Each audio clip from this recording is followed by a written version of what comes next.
इधर देखते हैं विलोपन विधि कैसे बनाते हैं, एक बार खूब अच्छे समझ लीजिएगा। देखिएगा यहाँ पे दिया x plus y equal to 5, 2x minus 3y equal to 4। ठीक है, अब आप जब सॉल्व कर रहे हो तो एक बार इसको इक्वेशन में बदल दो। ये समीकरण क्या हो गया भाई 1, और ये देखो ये समीकरण कौन सा हो गया 2। अब ध्यान से देखो इधर, सबसे पहले मैंने बोला था विलोपन का मतलब एक को विलोपित करना। या तो आप x को विलोपित करो, या तो आप y को विलोपित करो, या आपकी मर्जी है। या तो आप x को करो या तो आप y को करो। चलो बताओ किसको किया जाए, x को किया जाए। चलो बच्चे कह रहे सर x को कीजिए, ठीक है। अब x को अगर जो विलोपन करना है तो आप सोचोगे x का मान तो इक्वल होना चाहिए। मैंने पहला नियम बोला था मान इक्वल करना। तो भाई मान इक्वल करने के लिए क्या करना पड़ेगा बताओ, समीकरण एक में 2 का गुणा करना पड़ेगा। तो यहाँ पे मैंने लिखा भाई कि समीकरण एक में देख लीजिए 2 से गुणा करने पर, अब जैसे मैंने समीकरण एक में 2 से गुणा किया, यहाँ पे जैसे किया तो 2x प्लस 2y इक्वल, यहां भी तो होगा 2 × 10, समीकरण कितना हो गया 3।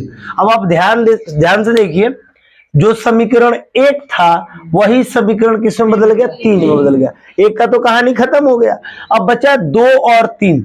मैंने बोला था पहले मान इक्वल किया जाता है। पहले क्या किया जाता है, मान किसी एक का, या तो x का या तो y का। अभी आपने बोला कि सर x का कीजिए, देखिए मैंने x का मान इक्वल कर दिया भाई, कोई दिक्कत है किसी को। 2x यहां भी है, 2x यहां भी है, यानी समीकरण 2 में भी 2x है, समीकरण 3 में भी 2x है, तो मान तो इक्वल हो गया। मैंने बोला था मान जैसे इक्वल हो जाए आप उसके बाद सेकंड नंबर पे चिन्ह को देखते हैं। किसको देखते हैं, चिन्ह को। यहां पे क्या बताओ प्लस, यहां भी क्या प्लस। अगर दोनों में चिन्ह समान हो, अगर दोनों में चिन्ह क्या हो समान हो, मतलब दोनों में प्लस प्लस हो, दोनों में माइनस माइनस हो, तब क्या करते हैं समीकरण को आपस में घटा लेते हैं। समीकरण को आपस में क्या करते हैं भाई, घटा। कब, जब चिन्ह बराबर होगा तब, यानी दोनों में प्लस होगा तब वो घटाएंगे, दोनों में माइनस होगा तब वो घटाएंगे। लेकिन अगर एक में प्लस और एक में माइनस हो तो हमेशा समीकरण को जोड़ लेते हैं। क्या करते हैं, तो कब जोड़ते हैं कब घटाते हैं, फिर से सुनिए। पहले मान इक्वल किया जाता है, मान इक्वल के बाद देखा जाता है चिन्ह कैसा है। अगर चिन्ह सेम आया, भाई इसलिए बताता हूं फार्मूला कि सेम हो, अगर चिन्ह सेम हो तो क्या करते हैं घटा लेते हैं, अगर चिन्ह डिफरेंट हो तो क्या करते हैं जोड़ लेते हैं। ये याद कर लीजिएगा। तो बताइए यहाँ पे चिन्ह कैसा है, सेम है, क्या कर लेंगे बताइए, घटा लेंगे। घटाते टाइम RHS को देखा जाता है, 10 में से 4 घटाइएगा तो 100 हो जाएगा, है ना जी। तो इसीलिए हम एक काम कर रहे हैं कि समीकरण 3 में से समीकरण किसको घटा दे रहे हैं, 2 को घटाने पर। चलो भाई मेरे घटाते हैं। अब कैसे घटाते हैं, इधर वाला इधर को घटाएगा, यानी 2x प्लस 2y घटाएगा किसको भाई मेरे बता दो, 2x माइनस 3y को, बराबर 10 घटाएगा किसको, 4 को। अब देखो 2x प्लस 2y माइनस करेंगे तो ब्रैकेट का चिन्ह सब बदल जाएगा, बदलेगा ना भाई। तो इधर देखो 2 का 2x हो गया, माइनस का माइनस प्लस 3y हो गया, 10 में से 4 गया कितना 6, 2x से 2x क्या हो गया कैंसिल, 2y और 3y को y हो गया, 5 को y हो गया, बराबर में को 6 को। y यही जा रहेगा, जब ये 5 उधर जाएगा यानी गुणा में है, उधर जाएगा तो क्या हो जाएगा भाग, 6/5 हो गया।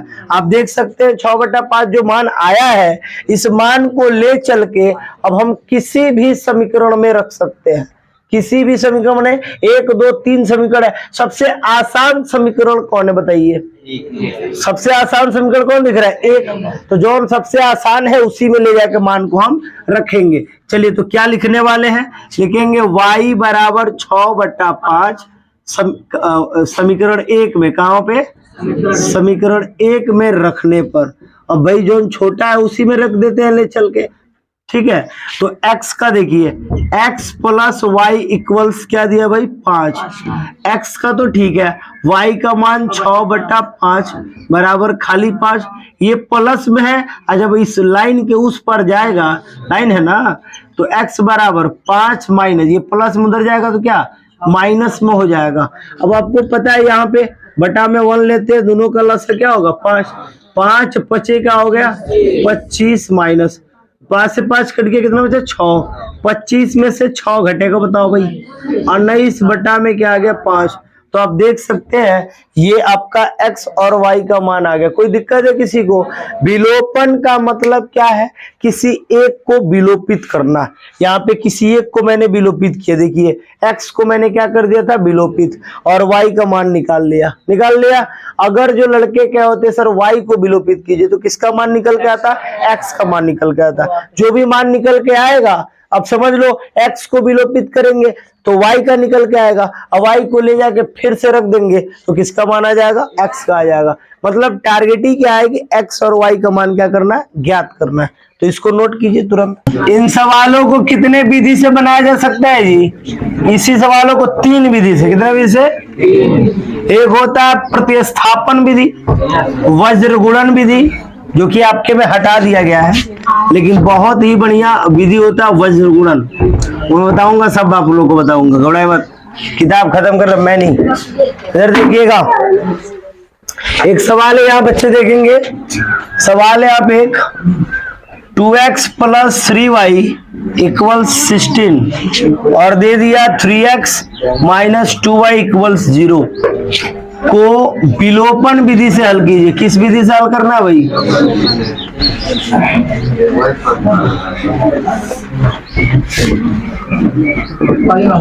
वही वाला। देखिए इधर ध्यान दीजिएगा, इस सवाल में मैंने बोला कि ऐसे सवालों को कितने विधि से सॉल्व कर सकते हैं? 3।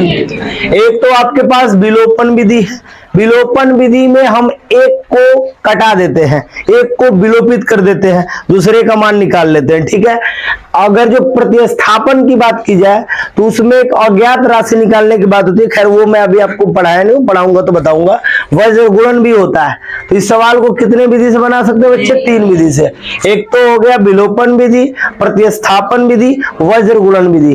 खैर अभी मैं आपको विलोपन विधि सिखा रहा हूं, तो विलोपन विधि सीख जाइए। इधर देखेंगे बच्चे, ध्यान दीजिएगा, सबसे पहले हमारा काम है इक्वेशन बना लेना। इसको 3y = 16 समीकरण क्या हो गया 1, और यहाँ पे 3x - 2y = 0 समीकरण क्या हो गया 2। बताओ इसमें कौन बराबर दिख रहा है? कोई बराबर दिख रहा है क्या बच्चे? कोई बराबर दिख रहा है? सब बोलो, सबके मतलब बहुत दिख रहा है तो सब बोलो यार। तू चुप का हो, पैसा वैसा नहीं देते हो का? तो फिर बोल के नहीं रहो, लग रहा है कि एकदम जैसे। इधर देखो बच्चे, कोई बराबर दिख रहा है क्या आपको? कोई बराबर नहीं दिख रहा है, ना x बराबर दिख रहा है ना y बराबर दिख रहा है। अब हमको किसी एक को बराबर करना पड़ेगा। बताइए किसको बराबर किया जाए? x को बराबर किया जाए कि y को? x को बराबर किया। चलिए x को बराबर करते हैं, थोड़ा ध्यान दीजिएगा। x को बराबर करने के लिए क्या करना पड़ेगा? अगर समीकरण 1 में हम 3 का गुणा कर दे, किसका गुणा? 3 का, तो 3 दूनी का हो जाएगा 6। समीकरण 2 में अगर जो हम 2 का गुणा कर दे तो 3 दूनी क्या हो जाएगा 6, आ गया 6 बराबर। तो बराबर करने के लिए हम दोनों में कांड करेंगे। चलिए भाई करते हैं। समीकरण 1 में किसका गुणा करेंगे बताओ? समीकरण 1 में 3 से, तथा इसी में लिख रहे हैं समीकरण 2 में 2 से गुणा करने पर देख लो मेरे भाई, पूरा लाइन इसी में लिखा गया, पूरा लाइन लिखाया है कि समीकरण 1 में किससे गुणा कराएंगे? 3 से, और समीकरण 2 में किससे गुणा कराएंगे? 2 से, ठीक है। तो चलो भाई समीकरण 1 में 3 से पहले गुणा कराओ। इधर देखो सभी लोग, ये 3 दूनी कितना हो जाएगा 6x, फिर 3 तरीके कितना हो जाएगा 9y, अब बराबर 16 तीन कितना हो जाएगा 48। समीकरण कितना हो गया 3। कोई दिक्कत है क्या किसी को? आपने लिखा समीकरण 1 में 3 से हो गया 3 से, तथा समीकरण 2 में किससे गुणा कराना मेरे भाई? 2 से। चलो भाई 2 का गुणा करो, 3 दूनी 6x, 2 दूनी 4y, अब बराबर 2 का 0 में कराएंगे तो 0 हो गया। समीकरण कितना मिल गया 4। अब बताओ बच्चे, समीकरण 1 को आपने 3 में बदला है, समीकरण 2 को आपने किस में बदला है 4 में। अब इन दोनों समीकरण का कोई लेना देना नहीं है, क्योंकि उन्हीं दोनों को नया रूप लिया था, न्यू वर्जन है। देख रहे हो, नया वर्जन आ गया, अपडेट हो गया ये दोनों। तो अपडेट हो गया, वही आ गया।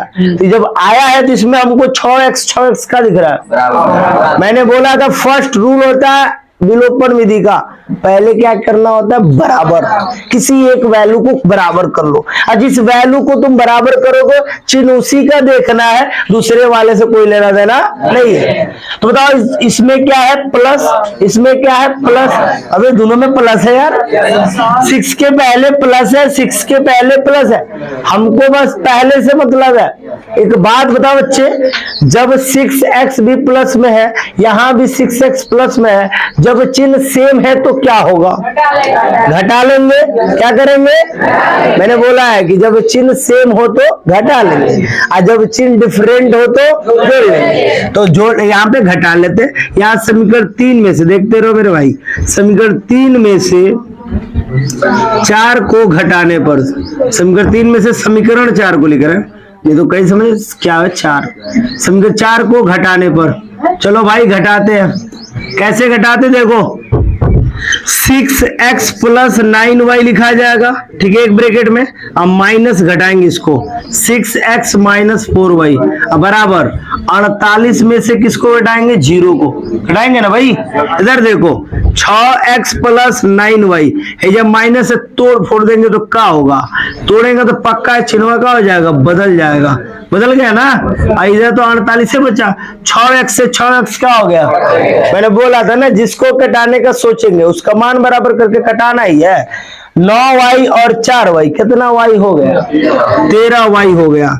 अब बराबर में क्या है मेरे भाई 48, तो खाली ये जब y रखिए और 13 कोने ले जाइए तो कितना हो जाएगा 48/13। कोनो डाउट है क्या किसी को। अब ये जो आया है किसका मान है भाई मेरे, y का। मैंने एक बात बोला, सवाल कैसा भी हो बनेगा इसी के जैसा, विलोपन विधि एक ही जैसा, विधि एक ही पॉइंट काम करेगा। बस ये शुरुआत में हमको मान बराबर नहीं देगा तो पहले मान बराबर करना पड़ेगा, करना पड़ेगा। मान बराबर जैसे हुआ नियम सेम सेम काम कर रहा है। अब क्या करेंगे आपको पता है क्या करेंगे, इस y का मान ले चल के हम चाहे जिस समीकरण में रख दे। कौन समीकरण आपको आसान दिख रहा है, जो आसान दिख रहा है उसी में ले जाकर रखो। एक में रख के, 2 में रख के बताओ, 2 में नहीं रख दे, 2 में आसान दिख रहा है, ऐसे 2 में रख देते आसान है। चलो भाई कोई में भी आपकी मर्जी है, किसी में ले जाकर रख दो, गारंटी दे रहा हूं आंसर आएगा।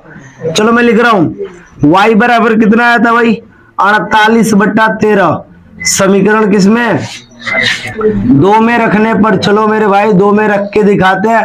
समीकरण 2 क्या है 3x माइनस 2, y के बदले क्या रखोगे 48/13 बराबर में क्या था 0। इधर ध्यान देना, ये 48 दूनी क्या हो जाएगा 96, ठीक है। तो 3x माइनस 96 बटा क्या हो गया 13 बराबर हो गया 0। ये माइनस में बराबर के उधर जाएगा तो बताओ क्या होगा 96 बटा हो जाएगा 13। अगर जो कटाना चाहे 3 से तो 3 तरीके 9 कट रहा है कि नहीं कट रहा है, 3 तरीके 9, 3 दूनी के 6 यानी कट गया। तो ये आ गया x का मान कितना भाई मेरे 32/13, कितना आ गया। अब बताओ कोई दिक्कत है अभी भी, नोट करो फिर बताते एक और बताते, ठीक है। जल्दी इतना को नोट करो मेरे भाई।